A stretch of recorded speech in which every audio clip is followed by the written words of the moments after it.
Welcome back ladies and gentleman. आज हम लोग पढ़ने वाले हैं about kingdom Manera. So now this lies in the chapter 2 of NCERT class 11 biological classification. Do not mind my handwriting and now let's get started. तो we know कि Monera के जो हमारे सोल मेंबर्स हैं दे आर बैक्टीरिया. और bacteria दो type का उनका मोड ऑफ न्यूट्रिशन होता है, that is autotrophic and heterotrophic. अब इसमें भी इनके सब टाइप्स होते हैं. ऑटोट्रॉफिक में कुछ फोटो ऑटोट्रॉफिक होते हैं, यानी सनलाइट ट्रैप करके अपना न्यूट्रिशन लेते हैं, और कुछ कीमो ऑटोट्रॉफिक होते हैं, ये इनऑर्गेनिक सब्सटेंस लेकर के अपना न्यूट्रिशन पूरा करते हैं. अब हेट्रोट्रॉफिक तो we know they are dependent on someone else for their nutrition. तो इसमें एक सैप्रोफिटिक होते हैं जो डेड और डिकेइंग मैटर्स को खाते हैं, इनको हम डिकम्पोजर्स भी कह सकते हैं. And then we have parasitic. तो पैरासिटिक जो होते हैं वो एंडोपैरासाइट भी होते हैं, एक्टोपैरासाइट भी होते हैं. Now let's get there are two major things that are NCERT mentions about the kingdom Monera और you can say bacteria. So जो हमारे बैक्टीरिया होते हैं ये भले ही स्ट्रक्चर में सिंपल हों पर ये बिहेवियर वाइज बहुत कॉम्प्लेक्स होते हैं. And secondly bacteria as a group सबसे ज़्यादा मेटाबॉलिक डाइवर्सिटी दिखाता है. सबसे ज़्यादा डाइवर्स किंगडम तो हमारा प्रोटिस्टा है क्योंकि उसकी बाउंड्रीज ही वेल डिफाइंड नहीं है, but as a group bacteria की सबसे ज़्यादा मेटाबॉलिक डाइवर्सिटी है. ये दो चीज़ें बहुत नेसेसरी थी फॉर अस टू नो. बाकी बहुत सारी ऑब्वियस चीज़ें भी हमारी एनसीईआरटी ने मेंशन करके रखी है कि ये जो होते हैं मोस्ट अबेंडेंट होते हैं नेचर में, ये ऐसी जगह रह सकते हैं जहाँ और क्रिएचर्स नहीं एग्जिस्ट कर सकते. ठीक है, ये सब तो हमें बहुत ही ऑब्वियस सी कॉमन सेंस से हमें ये पता होता है. अब इसमें हम लोगों को ये जानना है कि ये जो हमारे बैक्टीरियाज होते हैं, न्यूट्रिशन तो देख लिया हमने. अब ये शेप वाइज 4 टाइप के होते हैं. ठीक है, तो शेप्स जो हैं, do not mind my hand writing, I am still saying. तो ये हमारा हो गया कोकस, बैसिलस, एंड यहाँ लिख देती हूँ मैं बाकी दो, that are vibrio, like vibrium, whatever you prefer, and then we have spirillum. ठीक है, तो आधे तो हमें नाम से समझ आ जा रहा है. ठीक है, यू सी कोकस, कोकस में ओ आ रहा है तो it's going to be round squares.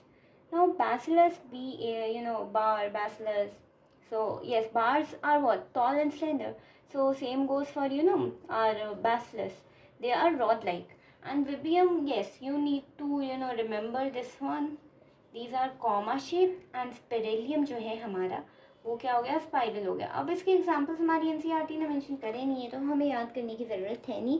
और यहाँ हमारे बैक्टीरियाज का इंट्रोडक्शन पूरा होता है. बस हमें इनके दो टाइप्स पढ़ने हैं, that are archaebacteria and eubacteria. Okay, now let's get to our topic of archaebacteria. तो जो हमारे आर्की बैक्टीरिया होते हैं ये सबसे जो हार्श हैबिटेट्स होते हैं उसमें सिर्फ हमें जो बैक्टीरियाज मिलेंगे दे आर आर्की बैक्टीरिया. यही बैक्टीरियाज हमें हार्श हैबिटेट में क्यों मिले, ऐसा क्या स्पेशल है इनमें? So what is special about them is their cell wall structure.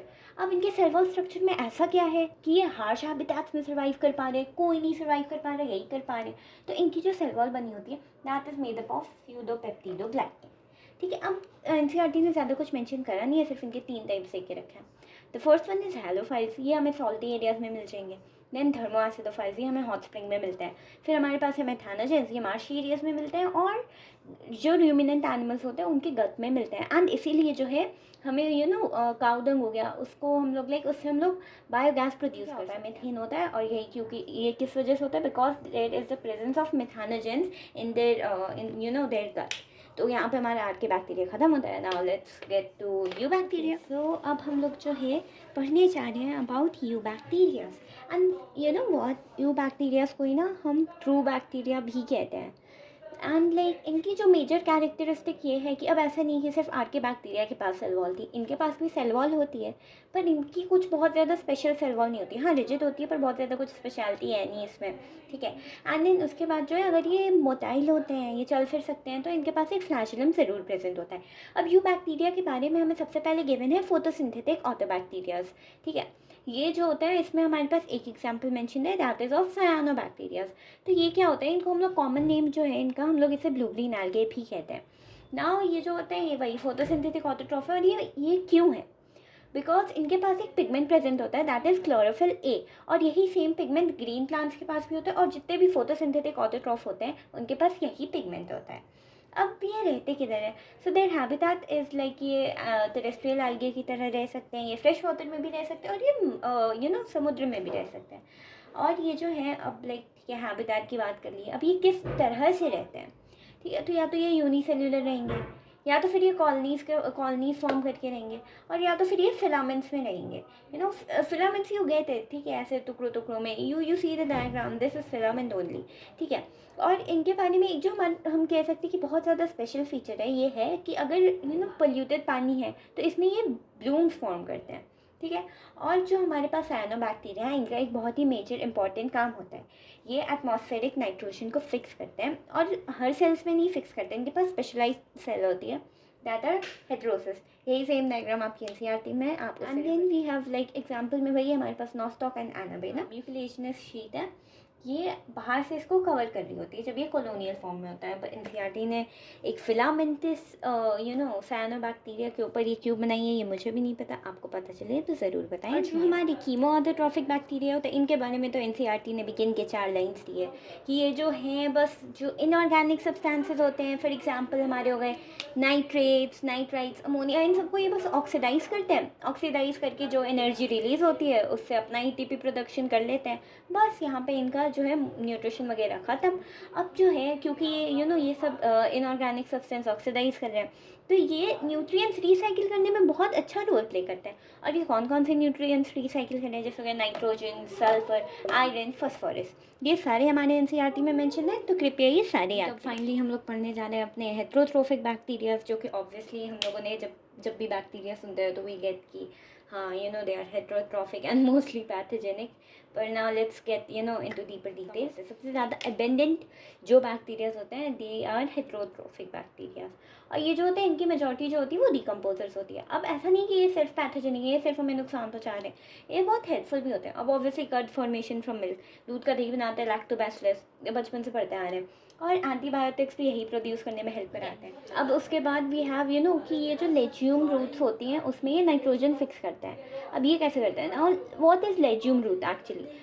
लेज्यूम is rhizobium, तो उसके रूट्स में नाइट्रोजन फिक्सेशन का काम करते हैं। अब ये तो हो गए हेल्पफुल वाले, अब बात आ गई हमारे पैथोजेंस जो हम लोगों ने पढ़ा था। तो ये ऐसा नहीं कि सिर्फ इंसानों को परेशान करते हैं, इंसानों को परेशान कर रहे हैं, क्रॉप्स ख़राब कर दे रहे हैं, तो बेसिकली प्लांट्स को परेशान कर रहे हैं, एनिमल्स को भी परेशान करते हैं। तो ये हम लोगों को पता है क्या करते हैं, C स्क्वायर T स्क्वायर, ठीक है। C स्क्वायर में हमारे पास क्या है, क्लोरेला और सिट्रस कैंकर। क्लोरेला तो हमने देखा है इंसानों को ही होता है, और citrus canker is plant disease, tetanus and typhoid, ये भी हमें होता है, ठीक है। अब रिप्रोडक्शन के 3 तरीके होते हैं, usually they reproduce by fission. Unfavourable condition में स्पोर्स, किसी की भी अनफेवरेबल कंडीशन होती है वो स्पोर्स के फॉर्म में ही जाते हैं। और उसके बाद इनके पास ना एक somewhat sort of sexual reproduction है, सेक्शुअल रिप्रोडक्शन नहीं है बट सॉर्ट ऑफ है। इसमें क्या करते हैं, अपना DNA ट्रांसफर करते हैं एक बैक्टीरिया से दूसरे बैक्टीरिया में। एनसीईआरटी में डायग्राम होगा, कृपया उसे रेफर करें, बिना एनसीईआरटी के कुछ नहीं समझ आएगा। अब उसके बाद ये तो हो गई बैक्टीरिया के बाद, बट एक चीज़ है जो कि कॉम्पिटिटिव एग्जाम्स के POV से बहुत ज़्यादा इंपॉर्टेंट है, that is mycoplasma. This is a very important topic. इसको पता है प्लांट किंगडम का जोकर कहा जाता था। अब ये इतने स्पेशल क्यों है ना, इनके पास सेल वॉल है, ये स्मॉलेस्ट लिविंग सेल है, ठीक है।